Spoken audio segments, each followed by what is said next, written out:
नमस्कार विद्यार्थियों, मैं विकास जैन, सहायक आचार्य, राजकीय विधि महाविद्यालय कोटा। आप सभी का राजकीय विधि महाविद्यालय कोटा के YouTube चैनल पे हार्दिक स्वागत करता हूँ।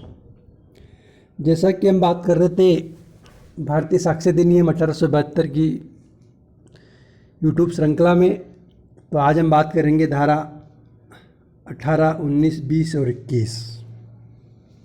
हमने बात की थी स्वीकृति। सामान्य भाषा में स्वीकृति का मतलब कथन के भी स्वीकृति, ये कार्य मैंने किया था, ये कार्य मैंने नहीं किया था। इसी क्रम में थोड़ा स्वीकृति कौन कर सकता है, स्वीकृति की परिभाषा और स्वीकृति कौन कर सकता है, स्वीकृति के प्रकार क्या होंगे, कार्रवाई के पक्षकार या उसके अभिकर्ता द्वारा स्वीकृति का क्या महत्व होगा, फिर वाद के पक्षकार द्वारा अभिव्यक्त रूप से निर्दिष्ट व्यक्ति द्वारा स्वीकृति क्या होगी, स्वीकृतियों का उन्हें करने वाले व्यक्तियों के विरुद्ध और उनके द्वारा या उनकी ओर से साबित किया जाना।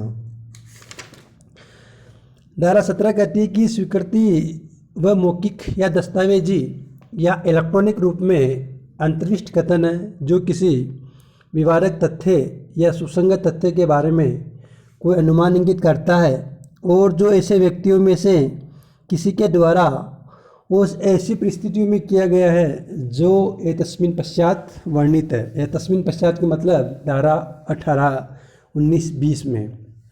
धारा 18 और 20 में जो वो पक्षकारों का उल्लेख किया गया है जो कि स्वीकृति कर सकते हैं, जैसे कार्रवाई का पक्षकार, ऐसे पक्षकार द्वारा प्राधिकृत अभिकर्ता, ऐसे पक्षकार जो प्रतिनिधि की हैसियत में हो, ऐसे व्यक्ति जिसका कार्रवाई की विषय वस्तु में संपत्ति या धन संबंधी हित हो, या फिर पूर्ववर्ती हक वाला व्यक्ति या पर व्यक्तियों के कथन या मध्यस्थ की स्वीकृति। स्वीकृति की ग्राह्यता के क्या कारण हो सकते हैं? स्वीकृति सबूत के अधित्यजन के रूप में, स्वीकृति अपने हित के विरुद्ध बयान के रूप में, स्वीकृति विरोधात्मक कथनों के साक्ष्य के रूप में, स्वीकृति सत्य के साक्ष्य के रूप में।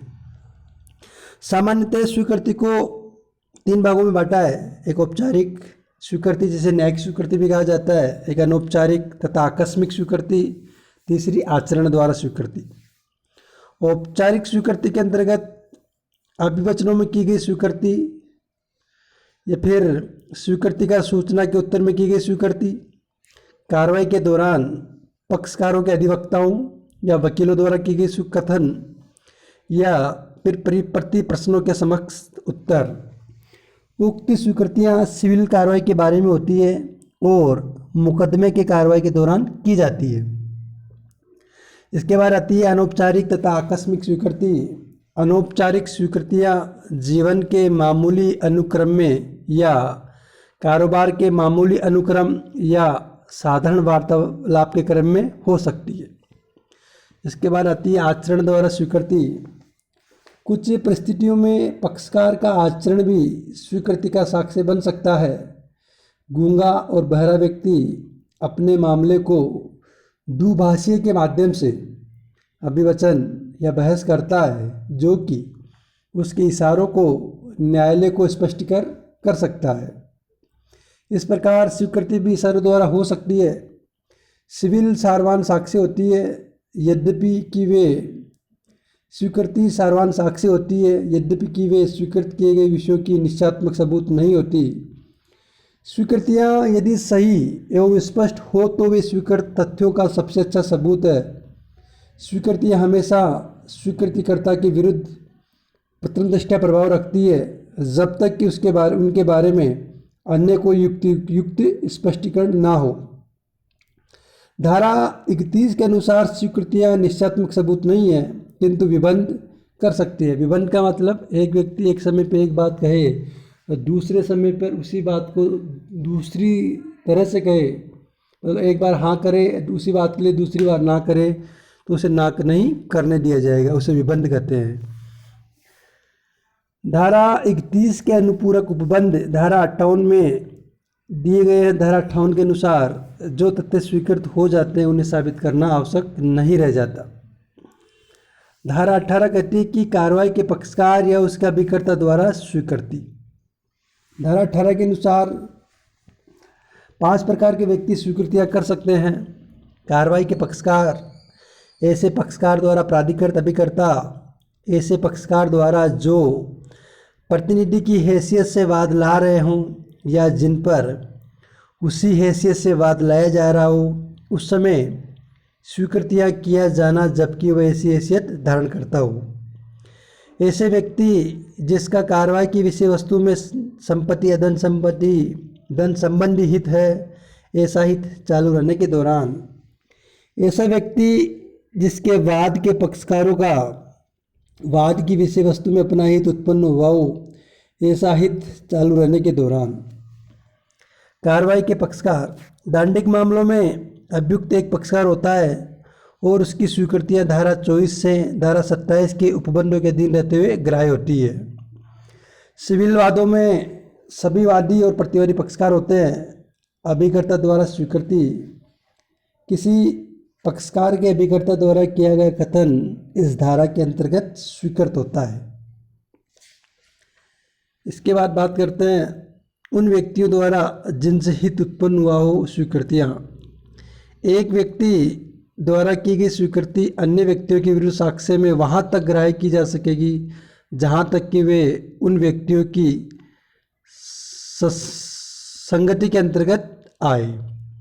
सह प्रतिवादी, किसी वाद में कई प्रतिवादियों में से किसी एक के द्वारा निर्णय की स्वीकृति या संस्वीकृति किसी दूसरे प्रतिवादी के विरुद्ध साक्ष्य नहीं होती। धारा 19 कहती है कि उन व्यक्तियों द्वारा स्वीकृतियाँ जिनकी स्थिति वाद के पक्षकार विरुद्ध साबित की जानी है। साधारण नियम के अनुसार कार्रवाई के पक्षकारों से भिन्न व्यक्ति के कथन पक्षकारों के विरुद्ध सुसंगत नहीं होते, किंतु यह धारा इस सिद्धांत का अपवाद है और कुछ मामलों में वाद के पक्षकारों से भिन्न व्यक्तियों के कथन भी ग्राह्य हैं। साधारणतः मुकदमे के बाहर के व्यक्तियों के कथन पक्षकारों के विरुद्ध सुसंगत नहीं होते। धारा 19 और धारा 20 इस सामान्य नियम के अपवाद है। जहाँ कोई व्यक्ति जो किसी मामले में पक्षकार है अपनी जिम्मेदारी किसी अन्य बाहरी व्यक्ति को सौंपता है तो मामले में पक्षकार नहीं है, तब ऐसे बाहरी व्यक्ति की स्वीकृति पक्षकार की स्वीकृति के बराबर होती है। धारा 20 कहती है कि वाद के पक्षकार द्वारा अभिव्यक्त रूप से निर्दिष्ट व्यक्ति द्वारा स्वीकृतियाँ, वे कथन जो उन व्यक्तियों द्वारा किए गए हैं जिनके वाद के किसी पक्षकार ने किसी विवादग्रस्त विषय के बारे में जानकारी के लिए अभिव्यक्त रूप से निर्दिष्ट किया गया है स्वीकृतियाँ। एग्जाम्पल लेते हैं। क्वेश्चन ये है कि क्या ख द्वारा ख को बेचा हुआ घोड़ा अच्छा है। ख से क कहता है कि जाकर ग से पूछ लो, ग इस बारे में सब कुछ जानता है, तो यहाँ पर ग का कथन स्वीकृति है। धारा 18 से 20 में वे परिस्थितियाँ दर्शाई गई है जिनके अधीन किसी पक्षकार या अन्य व्यक्ति द्वारा किए गए कथनों को स्वीकृतियाँ माना जा सकता है।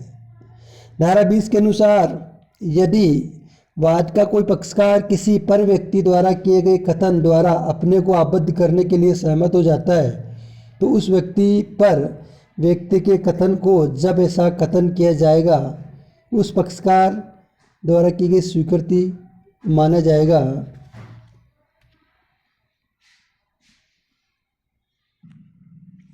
जिसने ऐसी सहमति व्यक्त की थी।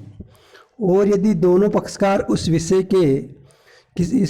को तीसरे व्यक्ति को निर्दिष्ट करने के लिए सहमत हो जाते हैं तो उसका कथन दोनों पक्षकारों पर आबद्धकर होगा।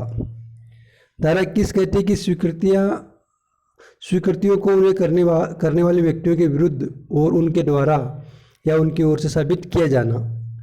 स्वीकृतियाँ उन्हें करने वाले व्यक्ति के या उसके हित प्रतिनिधि के विरुद्ध सुसंगत और साबित की जा सकेगी, किंतु उन्हें करने वाले व्यक्ति द्वारा या उसकी ओर से या उसके हित प्रतिनिधि द्वारा कुछ अवस्थाओं के सिवाय उन्हें साबित नहीं किया जा सकेगा। कोई स्वीकृति उसे करने वाले व्यक्ति द्वारा या उसकी ओर से तब साबित की जा सकेगी जबकि उस प्रकृति की है।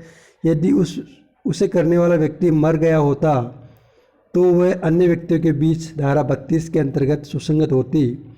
दूसरी, कोई स्वीकृति उसे करने वाले व्यक्ति द्वारा या उसकी ओर से तब साबित की जा सकेगी जबकि वह मन की या शरीर की सुसंगत या विवादक किसी दशा के अस्तित्व का ऐसा कथन है जो उस समय या उसके लगभग किया गया था जब मन की या शरीर की ऐसी दशा विद्यमान थी, और ऐसे आचरण के साथ है जो उसकी असत्यता को अनधिक संभावित कर देता है। कोई स्वीकृति उसे करने वाले व्यक्ति द्वारा या उसकी ओर से साबित की जा सकेगी यदि वह स्वीकृति के रूप में नहीं किंतु अन्यथा सुसंगत है। एक एग्जाम्पल लेते हैं कि कैद चुराए हुए माल को ये जानते हुए कि वह चुराया हुआ प्राप्त करने का अभियुक्त है, वह यह साबित करने की प्रस्तावना करता है कि उसने उससे उसके मूल्य से कम में बेचने का इनकार किया था। यद्यपि वे स्वीकृतियाँ हैं तथापि कई इन कथनों को साबित कर सकेगा क्योंकि वे विवादक तथ्यों से प्रभावित उसके आचरण के स्पष्टीकारक हैं।